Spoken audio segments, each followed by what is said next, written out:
సత్సంగత్వే నిస్సంగత్వం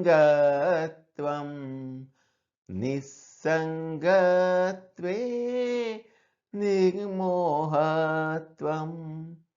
నిర్మోహత్వే నిశ్చలతత్వం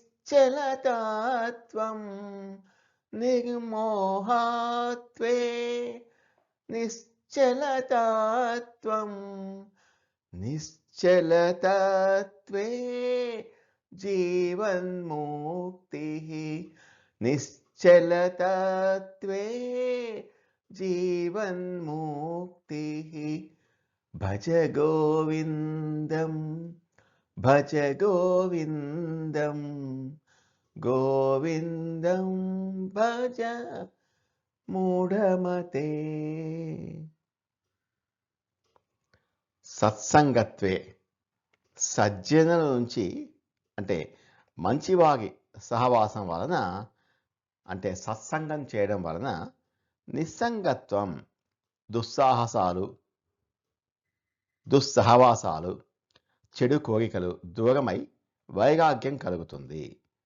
నిస్సంగత్వే ఆ వైరాగ్యం ప్రాపంచిక విషయాలపై ఆసక్తి తగ్గడం వల్ల నిర్మోహత్వం మోహము భ్రమ వ్యామోహము నశిస్తుంది. నిర్మోహత్వే ఆ మోహం నశించడం వల్ల నిశ్చలతత్వం మనస్సు చంచలత్వం పోగొట్టుకొని నిశ్చలమైన తత్వాన్ని స్థిరత్వాన్ని పొందుతుంది. నిశ్చలతత్వే అలా మనస్సు నిశ్చలంగా పరమాత్మపై స్థిరపడటం వల్ల జీవన్ముక్తి ఈ దేహంతో బతికి ఉండగానే ముక్తి మోక్షము లభిస్తుంది. భావం మంచివారితో స్నేహం చేయడం వల్ల లేదా సత్కార్యాల్లో పాల్గొనడం వల్ల ప్రాపంచిక విషయాల మీద ఆసక్తి పోతుంది. ఆ ఆసక్తి తగ్గడం వల్ల ధనము బంధాలు భోగాల మీద ఉన్న వ్యామోహము భ్రమ నశిస్తుంది. మోహం తొలగిపోగానే అశాంతిగా ఉండే మనస్సు కుదుటపడి నిశ్చలంగా మారుతుంది.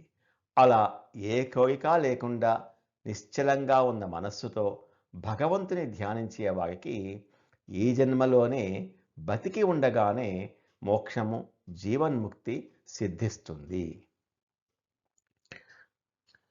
దీనికి ముక్తికి దారితీసే 4 మెట్లను ఆదిశంకరాచార్యులు ఈ శ్లోకంలో బోధించారు.